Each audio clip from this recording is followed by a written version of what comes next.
Bismillahirrahmanirrahim. Assalamualaikum warahmatullahi wabarakatuh. Sebelumnya perkenalkan, nama saya Imam Muhardi. Saya adalah presentator yang menerangkan bab sholat Jumat menurut 5 mazhab. Sholat Jumat merupakan kewajiban bagi kaum muslim. Para ulama memiliki perbedaan pendapat pada pelaksanaan, dan para ulama sepakat tentang syarat maupun rukun sholat Jumat. Kita sebagai umat Islam lebih baiknya mengetahui itu. Berikut adalah pembahasan sholat Jumat menurut mazhab. Langsung saja ke pembahasan. Yang pertama adalah hukum sholat Jumat. Hukum sholat Jumat adalah wajib, sebagaimana firman Allah dalam Quran surat Al-Jumu'ah ayat 9 yang berbunyi, A'udzu billahi minasyaitonir rajim. Bismillahirrahmanirrahim.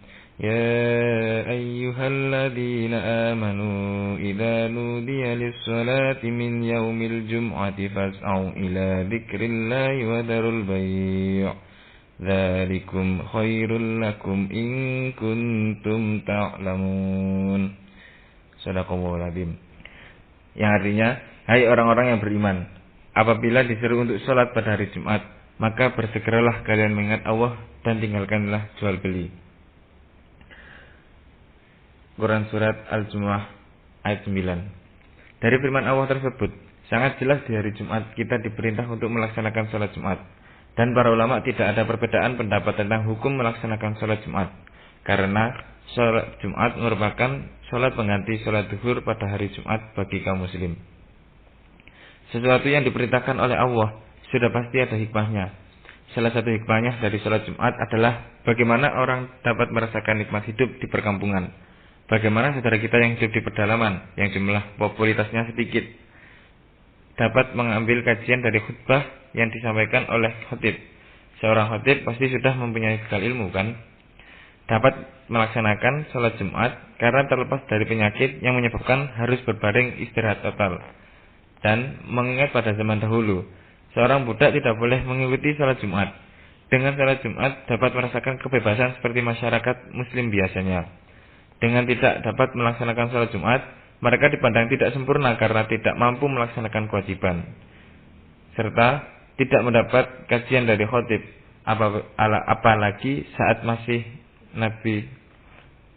apalagi saat masa Nabi Muhammad. Masya Allah. Maka dari itu, sholat Jumat merupakan bagian ibadah wajib bagi kaum muslim.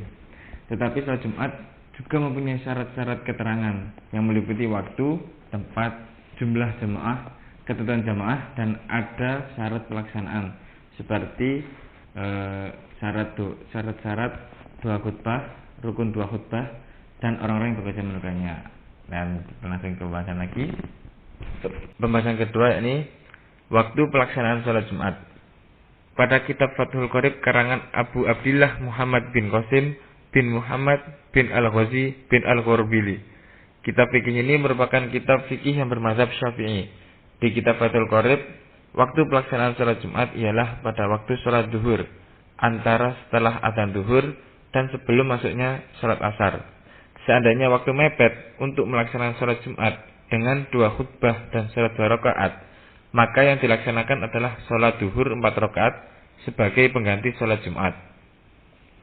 Jika waktu zuhur telah usai atau syarat-syarat sholat Jumat tidak terpenuhi dan dalam keadaan sholat Jumat, maka yang dilakukan adalah sholat zuhur dengan melanjutkan dari sholat Jumatnya, dan sholat Jumat telah dianggap keluar bagi sudah melakukan 1 rakaat ataupun tidak.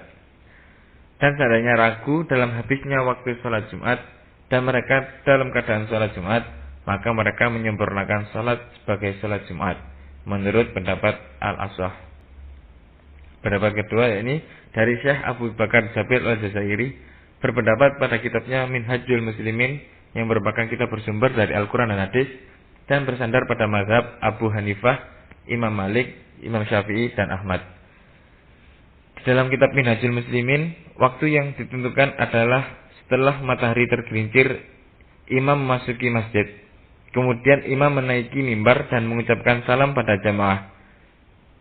Kemudian pendapat yang ketiga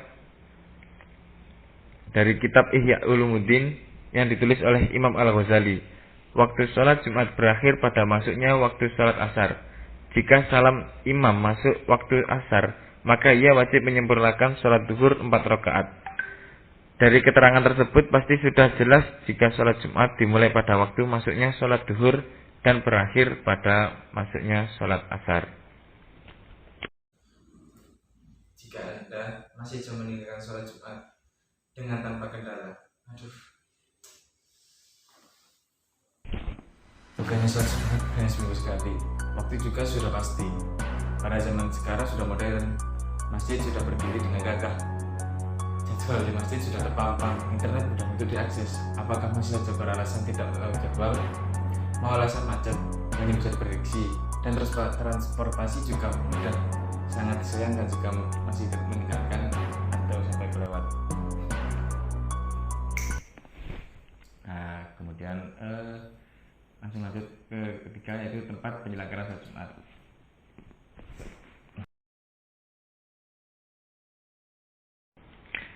Pembahasan yang ketiga itu tentang tempat penyelenggaraan sholat Jumat. Ada 4 mazhab yang mempunyai pendapat tentang tempat sholat Jumat, yakni yang pertama, menurut Imam Maliki, sholat Jumat itu tidak sah jika dilakukan di rumah atau lapangan. Jadi sholat Jumat harus di masjid. Pendapat kedua adalah dari Imam Hambali, sholat Jumat dilaksanakan di tanah lapang yang dekat pemukiman itu sah. Kalau lapangan yang dipakai untuk sholat Jumat jauh dari pemukiman, maka sholat Jumat tidak sah. Berarti lapangan yang digunakan untuk sholat Jumat itu harus dekat dengan pemukiman penduduk. Pendapat yang ketiga adalah dari Imam Syafi'i. Imam Syafi'i berpendapat jika tempat pelaksanaan sholat Jumat berada di tanah lapangan yang dekat dengan pemukiman, maka hukumnya adalah sah. Dan yang pendapat keempat dari mazhab Hanafiyah berpendapat bahwa sholat Jumat tidak harus dilaksanakan di masjid. Jika dilakukan di tanah lapang itu sah, dengan syarat jarak jauhnya harus tidak lebih 1 fasah dari kota.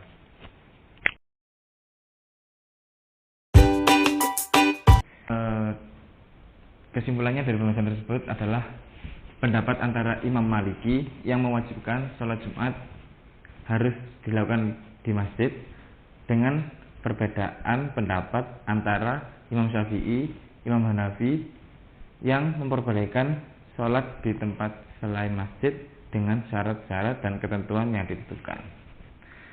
Nah, paham kan? Oke.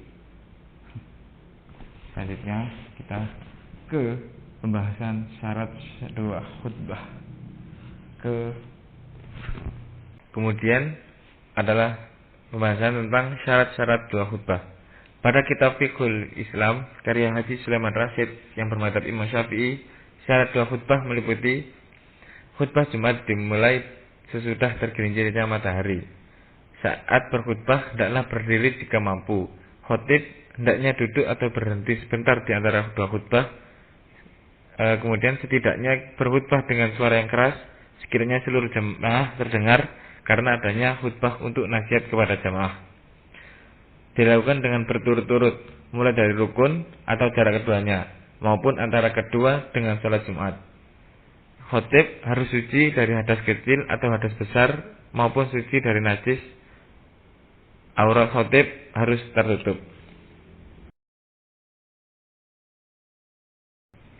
Imam Hanafi berpendapat khutbah sholat Jumat harus berbahasa Arab jika mampu. Imam Syafi'i berpendapat khutbah sholat Jumat dengan berbahasa Arab jika jamaahnya adalah orang yang berbahasa Arab. Kalau jamaahnya adalah orang ajam, maka khutbah harus disampaikan dengan bahasa yang dimengerti, walaupun khotib dapat berbahasa Arab dengan baik. Pendapat Imam Malik berbeda dengan pendapat yang lain, yakni khutbah sholat Jumat wajib disampaikan dengan bahasa Arab, walaupun jamaahnya adalah orang ajam yang tidak paham bahasa Arab. Jika tidak ada yang mahir atau tidak mengerti bahasa Arab, maka kewajiban sholat Jumatnya gugur. Kemudian pendapat dari Imam Hanafi dan Imam Imamiyah. Menurut pandangan Imam Hanafi dan Imam Imamiyah, berkhutbah dengan bahasa Arab itu tidak wajib. Pembahasan selanjutnya adalah rukun khutbah.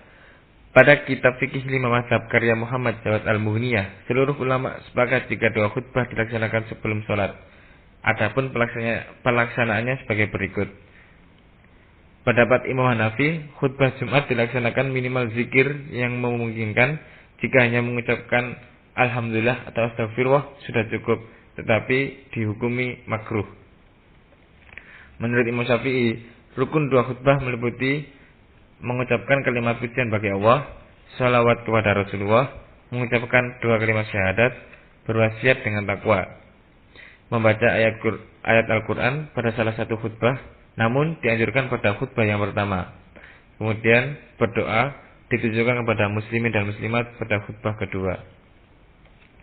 Pendapat Imam Malik, semua khutbah yang dinamakan urf atau adat kebiasaan mencakupi untuk hal ini, tetapi harus menyampaikan tentang ketakwaan. Kemudian pendapat tentang Imam Hambali. Menurut Imam Hambali, khutbah Jumat harus ada, yaitu bacaan hamdalah, salawat kepada Nabi Muhammad, membaca ayat-ayat Al-Quran, wasiat ketakwaan. Dan menurut Imam Imiyah, mewajibkan atas ucapan pujian kepada Allah, salawat kepada Nabi Muhammad dan keluarganya, menyampaikan nasihat tentang agama, membaca ayat-ayat suci Al-Quran, menambah istighfar pada khutbah kedua, dan berdoa ditujukan kepada muslimin dan muslimat. Kemudian orang-orang yang berkewajiban sholat Jumat. Yang pertama adalah laki-laki. Maka untuk perempuan tidak wajib untuk melakukan sholat Jumat. Kemudian merdeka. Maksud dari merdeka ini adalah orang yang bukan berstatus budak atau hamba sahaya. Balik, anak kecil, laki-laki yang belum balik, maka tidak wajib untuk mengikuti sholat Jumat. Sehat, tidak ada paksaan untuk sholat Jumat jika sedang sakit. Kemudian yang terakhir, mukim, tidak sedang dalam berpergian, maka musafir tidak berkewajiban untuk sholat Jumat. Kesimpulan dari presentasi saya adalah hukum sholat Jumat untuk kaum muslimin adalah wajib. Para ulama ahli fikih setuju bahwa waktu pelaksanaan sholat Jumat adalah waktu sholat zuhur dan berakhir pada sebelum masuknya waktu sholat asar. Tetapi para ulama ahli fikih berbeda pendapat pada tempat penyelenggaraan sholat Jumat. Imam Hambali, Imam Syafi'i, dan Imam Hanafi memperbolehkan melaksanakan sholat Jumat di selain masjid, tetapi dengan memperhatikan syarat atau kondisi. Lain dengan Imam Malik yang mewajibkan sholat Jumat di masjid. Jika di selain masjid, maka sholat Jumatnya tidak sah.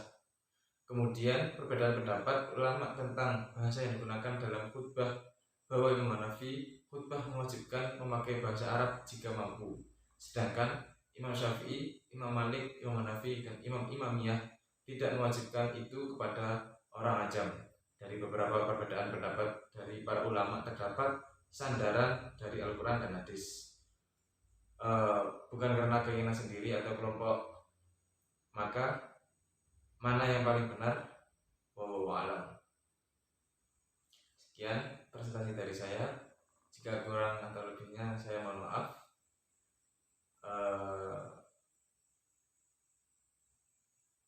Wassalamualaikum warahmatullahi wabarakatuh. Y'all gon' make me